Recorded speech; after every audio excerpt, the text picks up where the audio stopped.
If you're seeing a Krita layer error, don't worry, because in most cases it's not a broken file. It's usually just one small setting stopping you from painting, moving, or seeing your layers the way you expect. In this video, I'm going to walk you through the most common Krita layer problems and show you exactly how to fix them step by step.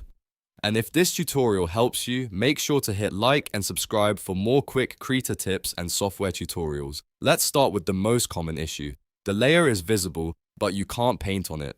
This usually happens for one of three reasons. First, you may have an active selection without realizing it. When a selection is active, Krita can limit where your brush strokes go. To clear that, simply press Ctrl plus Shift plus A on your keyboard to deselect everything, then try painting again. If that doesn't fix it, check whether Alpha Lock is turned on. Look at your active layer in the Layers docker and find the chessboard style icon, sometimes called the Transparency Lock or Alpha Lock. If it is enabled, you can only paint on existing pixels, which makes it seem like your brush is broken.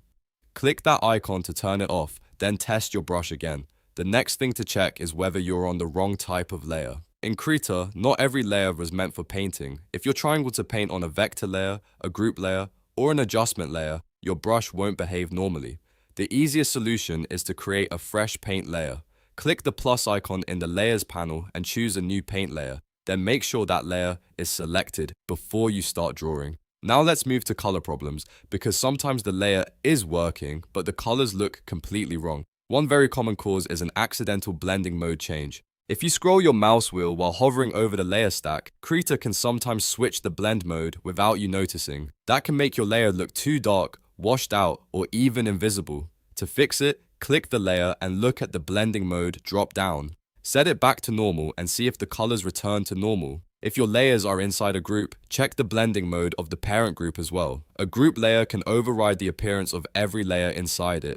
So even if each individual layer is set correctly, the whole stack may still look strange because the folder itself is set to multiply, overlay, or another special mode. Open the group layer settings and reset the group blend mode to normal if needed. Another problem people run into is a layer that looks frozen or locked. If you can see the layer but you can't move it, paint on it, or edit it, look for a small padlock icon next to the layer name. If the padlock is enabled, the layer is restricted. Just click the lock to unlock it and then try your edit again. Sometimes the problem isn't the layer itself, but the interface. If the entire layer's docker looks empty, gray, or unresponsive, you may be dealing with a UI rendering glitch. This happens occasionally in Krita and can make it seem like your layers are gone when they're actually still there. The safest thing to do is save your work immediately with Ctrl plus S, close Krita completely, and then restart the program. In many cases, that refreshes the interface and brings the Layers panel back to normal. If you want to avoid these errors in the future, get into the habit of checking 3 things before you paint. Make sure the correct layer is selected, make sure Alpha Lock is off unless you actually need it, and make sure your blending mode is set to normal. Those 3 checks solve a huge percentage of Krita layer issues. So, to quickly recap, if you can't paint, deselect with Ctrl plus Shift plus A, turn off Alpha Lock, and make sure you're on a paint layer. If your colors look wrong, reset the blending mode on both the layer and the group. If the layer is locked, click the padlock icon, and if the Layers panel is glitching, save your file and restart Krita. I hope this helped you fix your Krita layer error fast. If it did, please like this video, subscribe to the channel, and leave a comment if you want more Krita troubleshooting guides. Thanks for watching, and I'll see you in the next tutorial.